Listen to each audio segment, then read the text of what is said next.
Jedd Fisch dubbed Damon Williams the future of Washington football.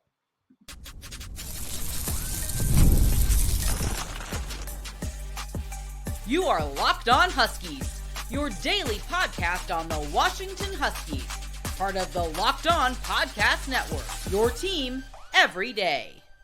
Welcome back into another edition of the Locked On Huskies podcast. I'm Roman Tomashoff. That's Lars Hanson. He's site editor with Athlon Sports' Inside the Huskies. I'm the site editor with Huskies Wire. Thank you for making this your first watch or first listen today, as we are part of the Locked On Podcast Network, your team every day. And today's episode is brought to you by FanDuel. You can start the season with a big return on FanDuel. New customers can place a $5 bet. You'll get started with $150 in bonus bets if you win your first $5 bet. Visit FanDuel.com to get started. Lars got a really fun show coming out all the every day today. Also, I want to apologize right off the top.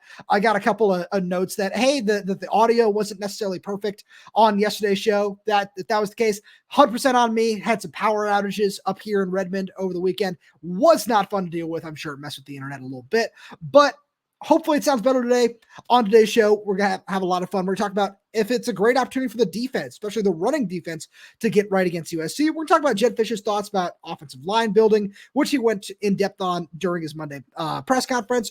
But we have to start with something that said in the cold open. We know it's very obvious, but Jedd Fisch came right out and said it, that Damon Williams is going to be the future of Washington football, but that's going to be in 2025.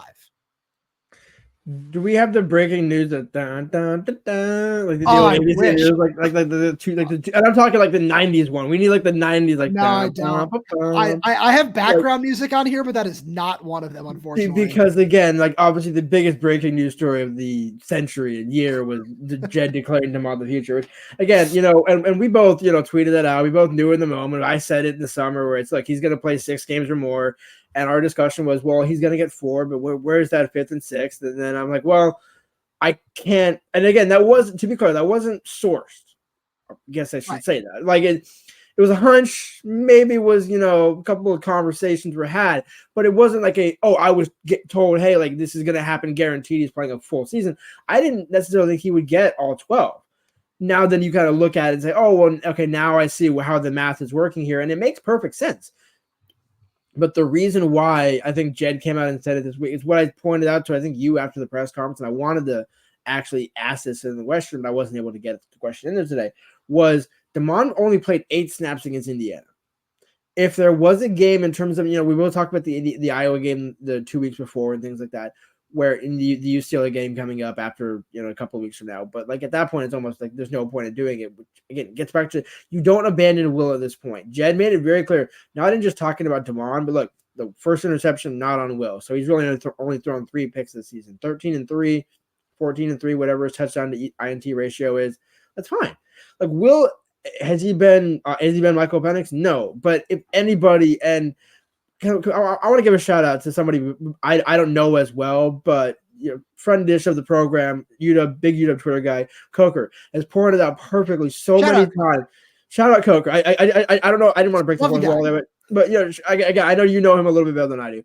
But where he's pointed out, it's like how many people did not tune in over the summer to us saying like this is not Michael Penix, this isn't your father's UW. Like it's gonna be okay. It's not gonna be 1-11. It's not gonna be 3-9. But it's also not going to be Michael Penix. Will is not, number 1, number 2. He's not Dylan Gabriel.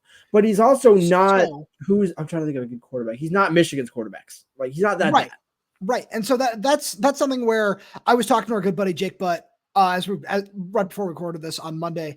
And one of the things that he said to me, because he was doing some prep, is he's going to be on the broadcast team for this weekend. One of the things he said to me was, how many teams in the Big Ten would want to have Will Rogers at quarterback right now? And he was like, a lot. There are a lot of teams that would kill to have the production that Will Rogers is giving you at quarterback right now, which is one of the best things about what he's doing. But I thought that was a really good point that he made, where I thought about it and I was like, yeah, for sure. Because, and this is another thing that you and I talked about in the preseason, where it felt weird to talk about it, but Will, when you look around the conference, we said, hey, is he a top 5 quarterback in this conference? And the numbers back that up, where we talked about Dylan Gabriel, Drew Aller. And then, we kind of were like, beyond that, he's in this tier of what's it going to be? And obviously Curtis Warwick has vaulted himself into the very top of that conversation. But outside of maybe Miller Moss. I feel like some people might want to make that argument. How many quarterbacks in the Big Ten would you really be taking over Will Rogers right now? And that's one of the biggest things about this, where we get a lot of comments saying, oh, we disagree with you. It feels like it's DeMond time. And I think that people who feel that way, it's fair. When you watch him and you see all the potential, like you and I both do, I think it's fair to feel that way. But one of the things that, and it goes back to exactly what Coker said, is Lars, I know I've mentioned this before, but Washington sitting at 4-4 right now. They have now lost more games this season than they have in the last 2 years combined. Yeah. Like, and the hilarious part is actually how much even better the last 2 years could have been. But it's also why we said, like, it was all in the timing. And, and this is actually kind of ties into the timing is not right now for DeMond. The timing right now is not for DeMond. The timing that Jedd came in to inherit what he did at UW with, Kalen basically nuking 2 programs in one was, there was only so much Jedd could do. You had a limited portal window. You basically built your entire offensive line in May, June, April, May, June. Like, basically, I mean, you got Enoch, D'Angelo, and Max. And so, your 3/5 of your offensive line was built 3 months before the season. That's not sustainable. Jedd mentioned that as well. And so basically, and that's what makes this year so frustrating, where you see the promise of DeMond. And I'm not going to cite him, but somebody tweeted my tweet about DeMond on Monday during the press conference saying, when you have and we've used this example before. I think I forgot what the analogy was that I used. I used the Jeep. Remember what I said? Yeah. When you got a Lamborghini or a Jeep. It's like, well, look, the Jeep ain't bad. Like, the Jeep can haul. Like, especially if it's like a Rubicon or like again. Right. Now is Will a Rubicon? Probably not. But it's a Jeep Grand Cherokee. It's like a 2006 Jeep Grand Cherokee. It's safe. It's dependable. It's not going to win you a lot. It's not going to lose you a lot. You can move some stuff, but it's also not going to wow the prom date. It's not going to get you the touchdowns that you want, which is kind of where Washington is at this point in time. But also turning the keys over to DeMond, as I mentioned on either Monday's show or the postgame show. That first pass that he had where we talked about it as we were walking after Monday's press conference, which was, that was very much DeMond kind of just saying, hey, look, I know where I'm supposed to go with this ball, so I'm just going to kind of throw and hope. Right. And that was very clearly a freshman throw, which, again, is not bad. And that doesn't mean DeMond's going to be bad in the future. Doesn't mean that it's not an indictment against one throw is not an indictment. But it's kind of a signal of like, unless you want to kind of just throw everything out the window, say, hey, by the way, when we go to get transfer portal guys, we need a transfer portal tight end or a couple offensive linemen. Really, well, the guy you brought in a quarterback as a fifth-year senior, you abandoned at 4-4 halfway thing. None of that checks out. So that's why Jedd's never going to be like, yeah, you know what, DeMond, everything is yours. Like, at this point, he's too far down the hole to put the genie back in the bottle. So it goes a step beyond that, in my opinion, as well, where we look at a lot of these things and you look at just kind of with not only the way Will has played for the majority of the season, and we're going to get into the offensive line here in a minute as well, where I feel like when you look at the offensive line, you can also point to that and say, yeah, this is a much bigger problem than what's going on at quarterback, where that plays into it as well. But then, Lars, on top of all of these things, on top of all of them, is you want to make sure that this is sustainable for the long term. If you throw DeMond out there right now, especially with this offensive line being what it is, you don't want to create bad habits. You don't want to do a lot of these things, and you don't want to just throw them into the fire and say, all right, go figure it out. Where with the way you're doing it now, the one thing you need to do is continue to give him more snaps. I don't think it's ever going to be, a drive-by-drive sort of thing or however that's going to work. But you pointed out that he took a career low 8 snaps, which is weird to say that, but a career low 8 snaps against Indiana. I think that number is going to do nothing but go up from here. It's hard to, go down from there, right? But it's only going to go up from there. And you're going to see, especially against a couple of opponents that Washington's very familiar with, as Jedd likes to say, with the USC, UCLA, Oregon, that you're going to see DeMond get more snaps and really get a little bit more of a glimpse into 2025. So it's about patience. It's about saying, all right, get to bowl eligibility. So you have an extra month of practices to do that, which is something that Jedd also mentioned. And then you worry about it in the spring, in the winter, and then in the fall as well, where Lars, but as we said, with all the quarterback discussion, it means nothing without a solid offensive line. And Jedd Fisch took a lot of time to discuss that on Monday. Hey, Locked On Huskies fans, it's time to recognize the Roy Player of the Week. So far this season, we've pulled over $20,000 to support players on Roy. Micro deposits lead to massive change. And with the Roy app, you can direct your support to the athletes you love, ensuring that all funds go to the specific player you choose. Unlike collectives, you know exactly where your support is going, and you even receive exclusive content like personal videos and updates after the season. The best part, it's risk-free. If the athlete transfers or doesn't deliver the content, you get your money back. This week, we're supporting Alfonso Tupatala. We just pitched in $100, and we'd love for you to join us. Even $10 makes a difference. Let's show Alfonso Tupatala the love and keep him connected to the school. Remember, pay today, celebrate tomorrow. Your support sets up your team for success. Plus, don't miss out on Roy's exciting giveaway. Win 2 tickets to a game in November. Just download Roy, create an account, and enter referral code LOCKEDON, and you're entered. Already on Roy, any contribution to an athlete's campaign also gets you entered automatically. No purchase necessary, void where prohibited. Download Roy now and join the NIL game with no subscriptions and no fees. And be sure to check us out on Instagram, Facebook, and X at Roy_return on you for more info. Roy, support the players, change the game. So, Lars, you talked about the offensive line a minute ago. And when we talked to Jedd Fisch on Monday, he had some really interesting quotes about the offensive line, where he talked about the high school recruiting and how that's certainly the way he wants to build it. And he talked about offensive linemen in the portal. And he said, yeah, sometimes it's backups looking for starting jobs, or sometimes it's starters just seeing what the portal can yield, which was an interesting comment. Obviously, social media took it every which way possible. But I looked at that and I said, yeah, of course you want to build it to the high school ranks. He talked about 13 or 14 of 16 guys are going to be back next season in terms of, eligibility, or they have more eligibility, whatever it is. So he's hoping that there's going to be a massive improvement there. But what did you make of these comments? Well, I mean, in true Jedd fashion, I guess we probably can kind of tie everything together, because on one hand, it was Christian Cable's question on Vermont Lake saying, how do you want to build the offensive line? Is it through high school or the portal? And Jedd answered that with, look, for the most part, you want to build through the high school class, which why we've talked at nauseam. Zach Saskowski, Jake, all the way from Jake Flores to Zach Saskowski and Lowen Coleman, all the guys in between, Cham Talele. There's so many guys in this class, and I know Jack Schaefer is another one. Yeah, they added late in the process, and so that's why they've been building out that class through the high school. But at the same point, yeah, you're always going to be looking for portal linemen, but it's why we kind of been harping on the show so much, over the last year. It's you can't bank on the portal for impact starters. You can kind of project that there's going to be a decent option here, or the only way to do it, go through each roster, say who's on a 3-9 or less team that is graded out in the top 25 in PFF at their position.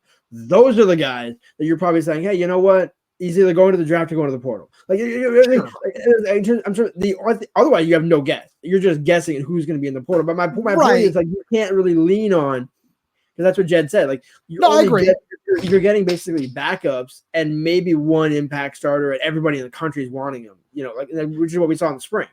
Yeah, so I completely agree with that. But it also kind of goes into where the December portal might be a little bit different, where you can think about it that way, where you're referring to Marcus Bryant, but on top of that, there's not only is there more when you look at the December window, but there's also more, just more talent, more everything. But it also just gives Jedd and every other coach really to kind of take a deeper dive into some of these G5 talents or guys from the FCS level that are looking to make a jump, which, I'm sure there's some people who are saying, oh, that's not necessarily the way that a team would want to build a program, but on the offensive line, it's a really, really solid way to do it.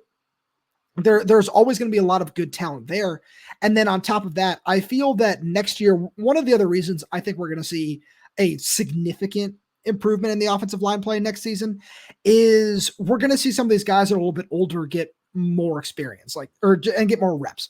Landon Hatchett being the prime example. We saw Kelly Tafai have a really solid game against Indiana. I'd like to see more snaps for him. Paki Finau is one. Justin Hilkema being another guy that you and I have talked about, where there are a lot of guys that have the talent, but one of the problems with this, obviously, especially after the interior guys that were slated to return left for the schools that they did, is there was always going to be a lot of youth and inexperience along this offensive line, no matter who it was. Even if, and this is one of the problems with this, where I hate to have to do this hypothetical, but even if Marcus Bryant is on this offensive line, Does that change everything? Because I don't really think it does. Where left tackle has been a problem with injuries and everything, but I don't think that changes everything. I think there's still a whole lot of execution issues. I think it still very clearly looks like a new group playing together at times.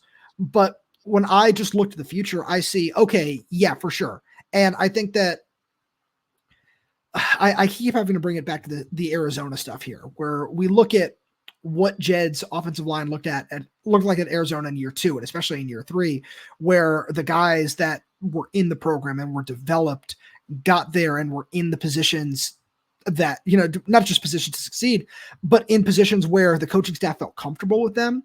We saw them take a massive step forward from being a 5-7 team to a 10-2 team. And that's not what I'm saying that, I think Washington will be this year and where they'll be next year. But I think we're going to see the jumps kind of in line with that, especially along the offensive line.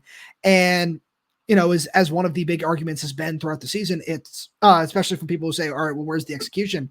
Where if you see that improve along the offensive line, especially with DeMond Williams and all the other young talent that you're going to have next season to tie it into the first segment as well, when you see all that, then maybe all of a sudden you're going to get, again, not necessarily a 5-7 to 10-2 jump, but you could see a significant improvement from year 1 to year 2.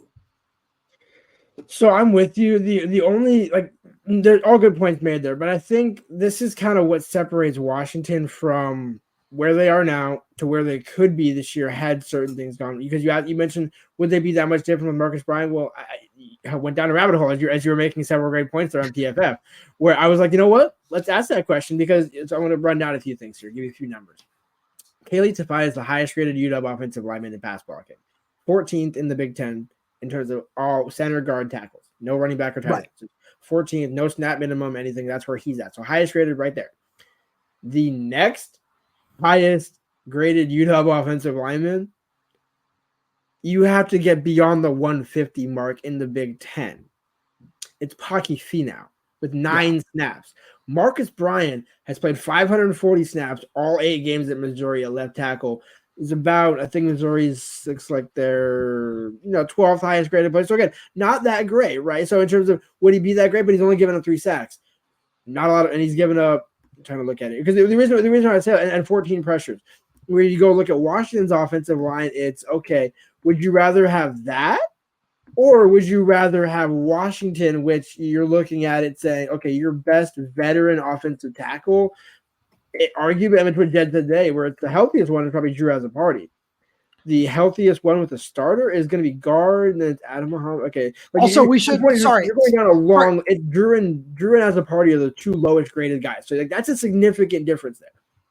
So I'm sorry, I just want to mention that one thing that Jedd did say about Azzopardi. It also sounds like he suffered a foot sprain in the 4th quarter of the Indiana game, so we'll kind of monitor his status going forward.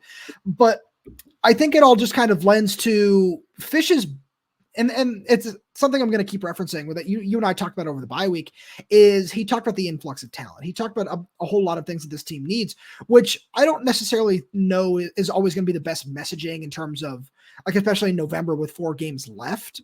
But I also look at it in the long term of Jedd Fisch was hired to rebuild a program knowing what was going on. And it was as much as, and this is where I understand fan frustration, where it's saying, hey, why isn't Washington 6-2, 7-1, where, especially we look at some of the games earlier in the season that they should have won. And I completely agree, 100% on the same page with that. But it also feels like, and that's why I referenced that Washington has lost more games this year than they have in the last 2 years combined, where I referenced that to say, I don't want to say that fans were spoiled by what the team was, because I think that that's what Washington can achieve with the right everything in place. But we also have to remember where Washington was the year before that and how quickly that was able to be turned around. So you can look at it and say that I keep using this, and I'm going to keep doing it because I think eventually we will see the fruits of the labor, but all the building blocks are there. And I believe that along the offensive line, whether it be going to get a transfer portal guy or 2 come this next year, on top of that as well. But I think that Jedd is doing everything right in terms of the way he's building it along the offensive line. I think a big part of that is going to be holding on to Zach Staskowski, especially, which is going to be very tough to do. But that's going to be part of that as well, where you get this really solid offensive line class in there. You mentioned Jack Schaefer. And all of a sudden, that's two really solid classes there that you have to build on, where I know they really like Michael Watkins, and there are a whole lot of guys in the 23 class that stuck around, in the 24 class that came in, and then again in 25. And all of a sudden it's okay. You're starting to see all of those building blocks go together. Exactly. And I think that's why it's so frustrating is you can see the long-term potential and positive upside, but knowing that you just went to a national championship last year, we understand the frustration, but unlike the prior 2 years before Kalen, where they won 7 games combined in 2 years, granted it was with the COVID year, if Jedd can get to 7 in year 1 with a bowl win, and knowing what the recruiting class is going to be looking like, especially if most of the guys signed in December, so you have them on your roster, and it's not right now. We got to wait till February to see if we can battle through some of these guys. Like, that's going to be the key. Right. Can you close, sign, and finish, get a December win in a bowl game, whether it's the Fight Hunger Bowl or the national, it's not national championships out, but you know what I'm saying, like the LA Bowl. No, I was gonna say, because you know who's hosting that one, I believe. Wasn't it Gronk? Yeah. Oh, yeah. Oh. So I'll give him a call. So I was gonna say, like, it's just one of those where it's like, look, just that would be a prime Jedd Bowl, right? LA, you get the Gronk and the LA energy and all that sort of stuff, and like again, just go into a positive momentum, because then everything is gonna be a selling point, which is where Jedd hits his high notes. Damon, Adam, Jonah can come back, Denzel comes back, maybe Derby, and now we're talking about, instead of all these new pieces that you had to toy with and figure out this year, now it's like, hey, we're going from what we said. This is what we said over the summer, where you're going at 8-4, 6-6 to 10-2 in year 2 versus 10-2 in year 3 at Arizona. Lars, let's flip sides of the ball here, because we need to talk about the defense, and it feels like they have a great opportunity to solidify, especially the run defense against USC. We'll get there right after a message from our good friends over at FanDuel. You can get ready to tackle the NFL action with FanDuel, America's #1 sportsbook, because right now new customers can bet $5 to get $150 in bonus bets guaranteed if you win. The FanDuel Sportsbook app is giving you everything you need to place live bets on the NFL all in one place. So when you get a hunch in the middle of the game, you can check out the latest stats, view live play-by-play, and so much more on the same page where you place your bets. Just visit FanDuel.com to join today. You'll get started with $150 in bonus bets if you win your first $5 bet. That's FanDuel.com. Never waste a hunch. Make every moment more with FanDuel, an official sportsbook partner of the NFL. Just want to throw out there, by the way, after that incredible Hail Mary, Jaden Daniels, those Rookie of the Year odds, they're only getting higher and higher and higher. And if you want to go lock him in for Rookie of the Year, you got to check that out. There's so many more great odds you can go check out over on FanDuel. So, Lars, when we look at this defense, the last couple of weeks have been really tough, especially when you look at Indiana, you look at Iowa, and the way that they were just able to run the ball consistently.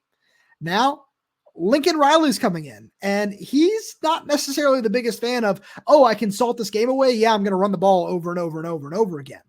So I'm intrigued to see what this game is going to look like, because one thing that, and yes, it was Taven Jackson, who was a backup quarterback, but you look at Washington's pass defense, still #1 in the nation, averaging 123.1 yards per game allowed through the air. That's exceptional. They're going to be facing a big test this week, and Miller Moss and some USC receivers are really talented and can really spread the field out and do some good things. But in the same vein, I think Washington's defense has a real chance to, I don't want to say get right, because it's still, in terms of yardage and points allowed and everything, it's still been one of the better units in the country this season. But I think that against USC, which has struggled in its own right, they've got a chance to really impress. Well, see, that's what's kind of, because this was the intriguing segment of the day for me, because I look at some of the numbers and I'm thinking, okay, on one hand, it makes sense because their USC 217 rushing attempts is 16th out of 18th in the Big Ten. So, okay, that sounds like great. You should have some pretty decent success. The caveat is they are, 11th in yards over 1,100 total. But the key for me, which is where Washington has kind of struggled, both in terms of their own rushing offense and defending it, USC is 7th in the Big Ten in rushing touchdowns of 15, twice as many as Washington. So, like there's a chance. I agree. There's a chance to get right, especially again force Miller Moss into that game. But it almost kind of seems like you're going to want to take away the pass and Miller Moss to force the run, because that's where you should have the success. Now, again, as long as Sebastian Valdez is able to stay healthy, but it's one of those where it really, you can give up the yards. And I would love to see a game this season. And this can be honestly, this can be the perfect weekend for it, where you don't win the total yards, but you win on the scoreboard. Like, you in terms of, hey, USC could run for 150 on the ground and throw for 350. But if Miller Moss only has 1 touchdown and 2 interceptions, and Woody Marks only has 1 touchdown, that's okay.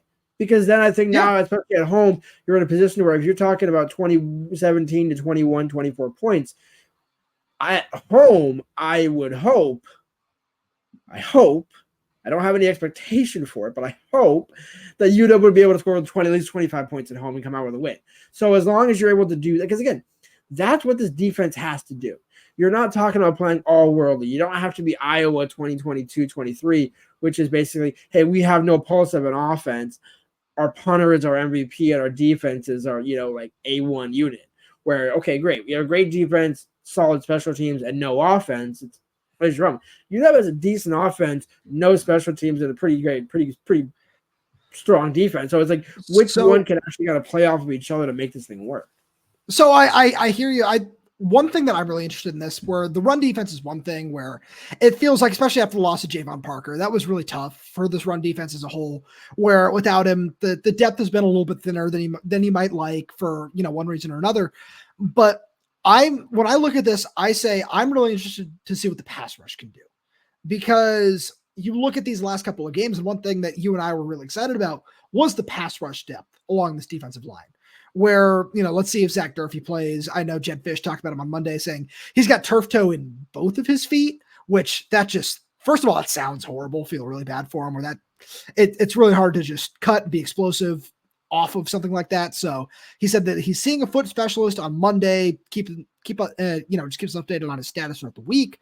But even it goes beyond that, though, Lars, where I look at Voitanufi, I look at Deshaun Lynch, Isaiah Ward, Lance Holtzclaw, Jacob Lane, Jaden Wayne, all these guys that are just in the rotation at those positions where, it felt like it was the first time in a couple of weeks that we saw Steve Belichick go to that NASCAR stand-up package that he likes, where five guys up front with a stand-up in the zero technique and everything else. We haven't seen that in a while. And I think that this is going to be a week where we see way more of that. And USC's offensive line has been really solid. They've allowed 10 sacks this season. It's tied for 6th in the Big Ten. So the offensive line has been solid. I know it hasn't necessarily been everything it was chalked up to be from some things I was watching and listening to over the course of the preseason, but they've still been really good.